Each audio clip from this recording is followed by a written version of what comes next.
I'm going to talk about something that nobody asked for my opinion on: school shootings. And if this is something that immediately triggers you, makes you want to cry, I don't blame you for not watching it. If you or someone you know has been a victim of any kind of shooting or violent act, I apologize sincerely. Even though it isn't really my job to apologize, I just want you to know that there are people out there who care, people out there who think that it is disgusting and that nobody should have to get a phone call being informed that someone who went to a perfectly normal activity is not coming back because of a senseless idiot with a gun. I want to say that I am pro Second Amendment, but I am also pro mental health. I am pro preventative measures. I am pro putting armories back in schools. There's a lot of things that I am pro that are on both sides. Because people believe that if you are pro Second Amendment, you are putting the ability of you and your family to access guns above somebody else's mental health or somebody else's, suffering on the issue. And I would never sit here and imagine that I deserve the right to have a gun more than you deserve a right to have your kids go to school in peace, or your husband go to his job in peace, or anything like that. I believe that we need, above all else, more mental health and more training and more things like that in this country, because we just need a way to combat this. Do I believe that some shootings are planned and put up by somebody to make us freak out and frenzied and scared? Yes. But it doesn't make the impact of them any less real. It doesn't make the tragedy of losing somebody's child or somebody's husband, wife, any less real. I was very suspicious of the one that happened in Uvalde, is that how it's pronounced? Where all the cops were standing outside. Didn't even attempt to go in. That one pissed me off. You are a police officer. It's your job to go into situations that other people aren't prepared to. You're armed to the teeth. You have a taser. You have pepper spray that is meant to knock out crowds of people. You have weapons on you. You have a riot shield. You have everything that you are supposed to have to combat the situation. You are the one trained to do it, and you're standing outside. To the point where I think this is the same shooting where a father interrupted his haircut. He was like an hour away getting a haircut, and he either had a gun in his car or his barber did, and he flew to the school. He drove to the school really fast and went in.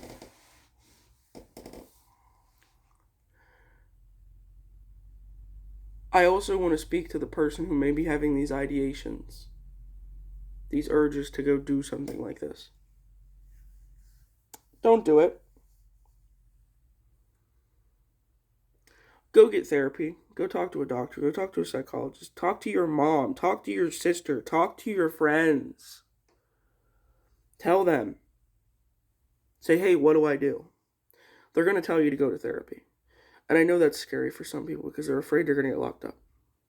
But if you really don't want to end up going out and permanently taking a life, you'll go to therapy. They may lock you up, but if you're locked up, you can't do any harm to anyone. And the most they're going to do is medicate you and put you in a room. It's not as if they're going to lock you up and torture you. People that love you can still come visit you. Okay? And who knows, maybe with the right amount of therapy and the right medication, you can get over this. Or they can figure out why you're having those urges. They can figure out if you've suppressed some kind of memory. Maybe they can help you not have those urges. Or give you tools that when you do, you can contact this person and do this. Instead of it going into some kind of horrible act that is permanent, that takes lives, that changes people's lives forever in a negative way. And the reason I bring that up, not because I myself have ever had those feelings, but because I've watched a lot of true crime, and whether it's one victim or multiple, there's so many times where they're in an interrogation room after the fact, and they go, oh, well, I was having these urges for years. And they told no one. They reached out to no one. But I also want to talk about my comments about bringing armories back into schools. Some of you don't know this because you're too young, and I wasn't around for it to happen, but I was told by teachers and I've watched videos about it. There used to be armories in schools. They used to teach target shooting at schools. Now it was a class, it was like a pass fail, it was like a legitimate course, and it wasn't to promote violence, it wasn't to promote crimes committed with firearms. It was because a lot more people hunted. And when you had armories in schools and you had target practice being taught in schools, guess what you didn't have? Personally, I think there needs to be teachers trained to use guns, who have guns, or a place in the school that is a safe or something that has guns or something. But I'm also going to suggest some solutions for schools when these things are going on. And as unfortunate as it is that we have to talk about this, it's a realistic thing. Because one of the solutions would be to have an armory somewhere in the school, to have some armed teachers and staff members. And that would be the truth. Now, another solution would be anybody that isn't a student, or actually just like, because you know how some schools have metal detectors, right?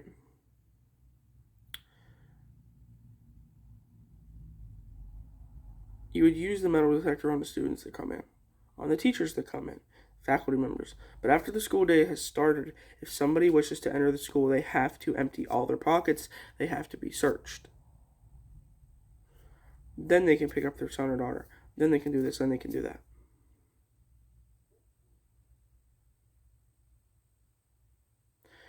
And once they are approved that they don't have anything, then somebody has to hit a button to unlock any doors for them to get into or enter a code so that only the person with the code can enter it.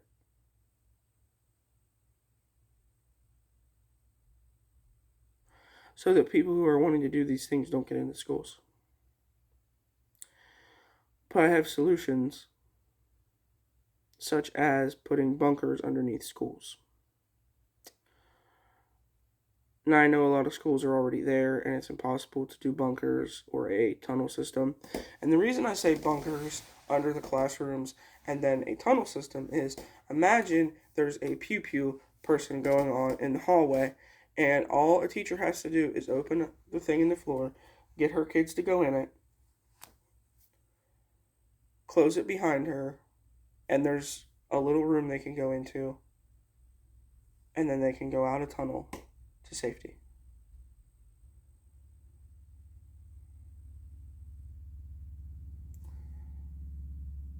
And it's a thing that is seamless. It's seamless. And it would always be, either under a rug or, something like that, so that somewhere that a person who is doing something like this would never think to look. Another solution is a weighted electrified net. A weighted net with electric sensors in it that drops from the ceiling. So you would have a security officer who has a device on it that shows wherever this person is in the hallways of the school. And they hit a button. The person gets weighted down by a giant net. They immediately hit the floor. And I'm talking about 700 pound net. Because the average person cannot lift 600 or 700 pounds.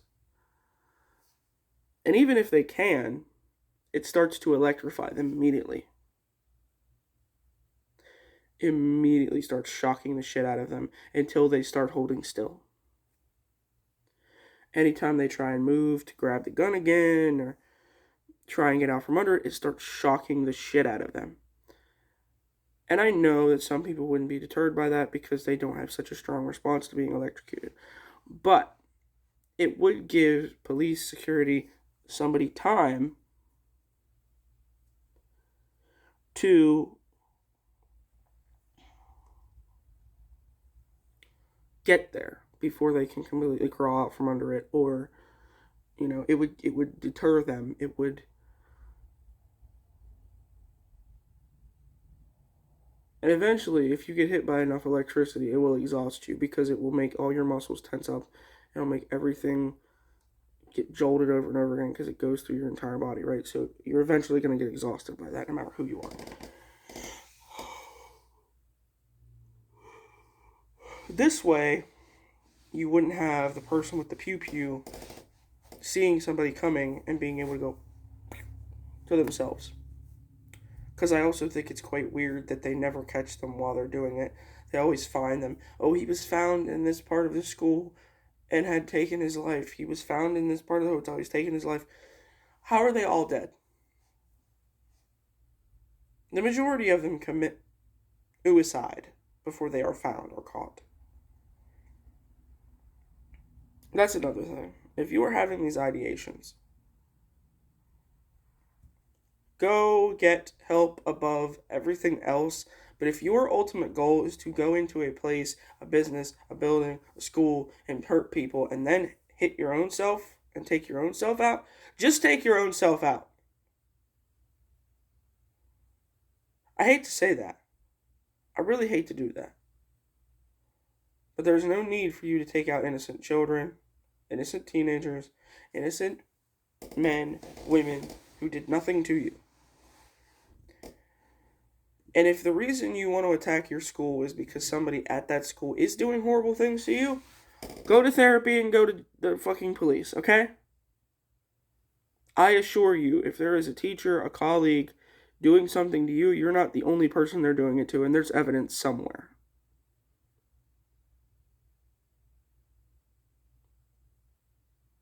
And if there isn't, there's a trail now. Once you've put in a complaint against them. And you never know. If you speak up about that person who's abusing you or hurting you or being rude, you may lead to a bunch of other people being like, hey, they treat me that way too. They did that to me too. You may end up getting them in jail so that they can't do it to anybody else.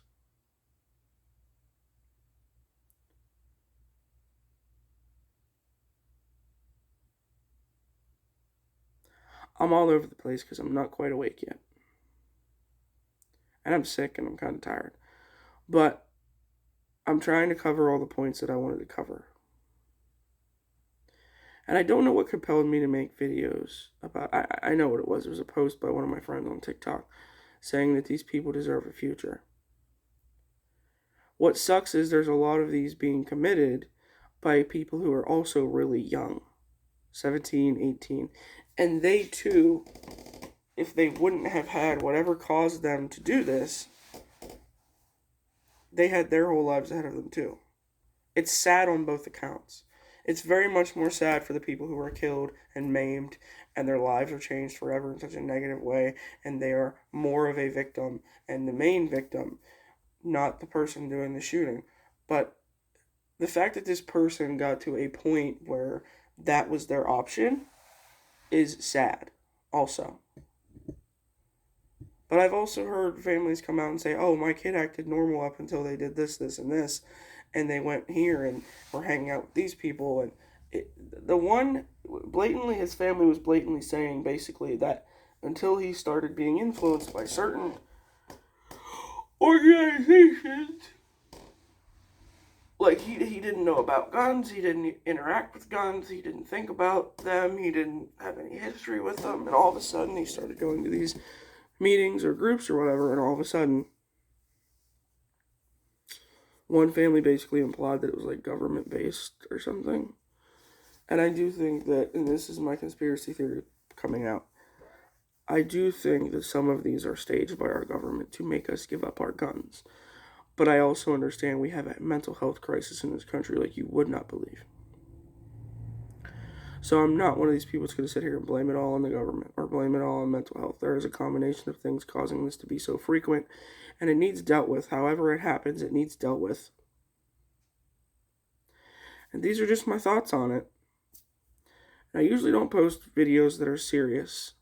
And I usually don't post videos that are entirely serious. And I usually don't talk about these topics because I always think, well, who the fuck wants to hear me? But I see it more and more. I couldn't imagine being a 5-year-old going to school in this country right now. My parents having to explain to me why I can't have light-up shoes. My parents having to explain to me why my backpack has a metal plate in it. My parents having to explain to me when they take me to the school the first time before I actually end up enrolling, right? If they take me to show me the school, telling me, okay, if something happens, you hide here, you hide there. Because I'm sure there's parents that have done that.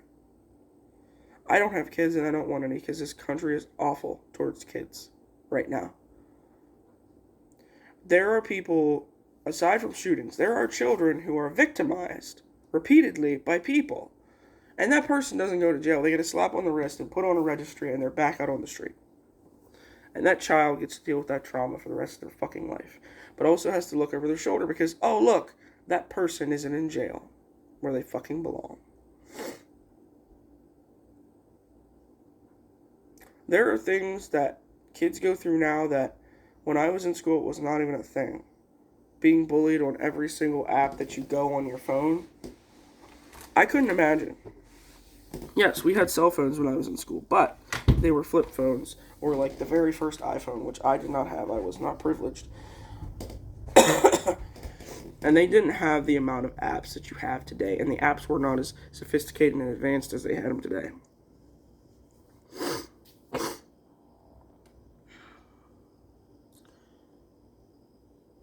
If you are, this is another topic, this is bullying, but if you are one of these kids that goes on apps and just torments your classmates because you don't like them, you don't like what they wear, you don't like how they talk, you don't like what they do in school, leave them the fuck alone. Ignore them. Now, if they're doing shit to you in school on a daily basis that makes you want to act out towards them, go to the teacher and ask them to move to a different class. That's all I'm going to say. That's all you can really do. But stop tormenting kids that are already outcast, because I know y'all will sit there till the death and complain, oh, that kid was a weirdo to begin with, so that's why he went and did this. And I'm not saying that being picked on is an excuse to go massacre people. That is not an excuse. They deserve therapy. They deserve to be seen. They deserve for a therapist to analyze them, give them meds, whatever it may take. They deserve mental help before they go do something like this. But if you are in school and there is a weird kid, leave them alone. They are getting picked on by literally everybody else, and they're probably being harassed by a sibling at home, and they're probably being looked down upon by one of their parents or older relatives already, and they're probably getting picked on when they go out in society too. People probably snicker when they walk by. Leave them alone. You don't have to be overly nice. You don't have to engage in conversation with them. You don't have to try and be their friend. Leave them the fuck alone. Don't talk to them. Don't look at them. And if you have picked on them, say you're sorry. Say, I don't know what you're going through, and I shouldn't have picked on you. I get a weird vibe from you, but that's no reason for me to be disgusting towards you, and I apologize, and I will not do it anymore.